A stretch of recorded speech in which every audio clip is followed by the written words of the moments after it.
what would be the reaction within DOJ to Matt Gaetz as AG? Well, you have to remember that the people at the Department of Justice are used to transitions and they're used to policy differences.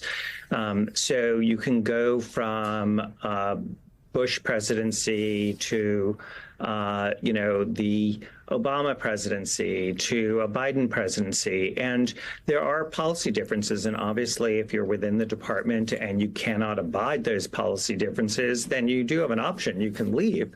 But you're obligated otherwise to carry them out so long as they are legal.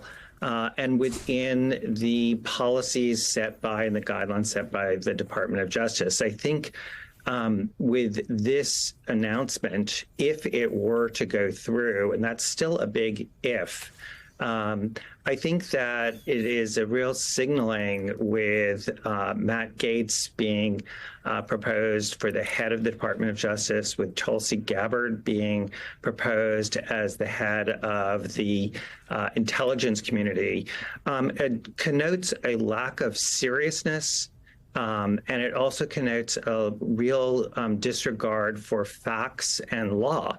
And that is really what governs the Department of Justice, is an adherence to facts, not ignoring bad facts, to look at the case dispassionately and to follow the law.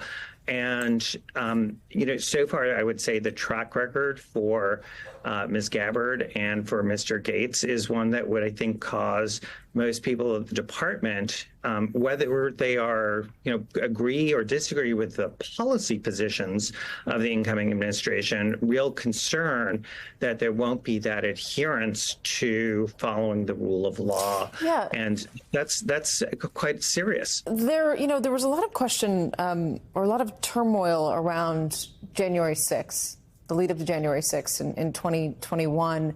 Donald Trump's refusal to accept the results of the election, the desire to get his DOJ to stop things or gum up the works, and his desire to put people in who would do it regardless of the law. And within the department, Andrew, there was an uproar, and a lot of very serious people said, "We're going to walk if you do this. You're going to have another, what is the term?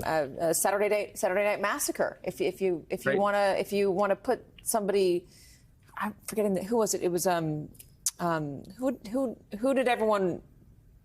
Anyway, Donald Trump wanted to put unserious people in charge who would carry out his wishes back in 2020 and 2021.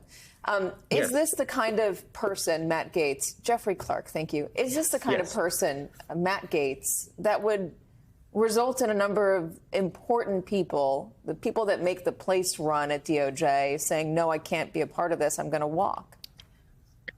Well, that issue of whether you stay or whether you walk is a complicated one. It's certainly, I think, for people who are serious people who, as I said, are used to the idea that elections have consequences and policy positions can change.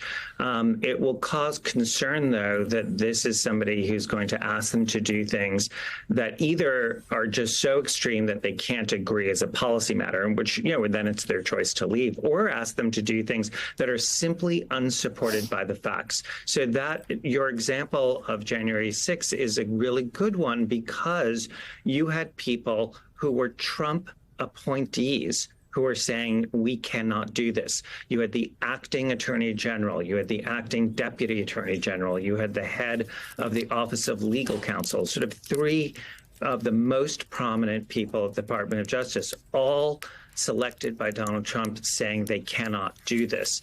And so what I see with these announcements is a real blow to the independence of the Department of Justice, the independence of the intelligence community. And that is, to put a fine point on it, if this were to come about, that is a blow to any check that they could pose to the president. And an undermining of the rule of law in this country that is so fundamental that it really takes us one step closer to countries that we heretofore have viewed as enemies of a democracy.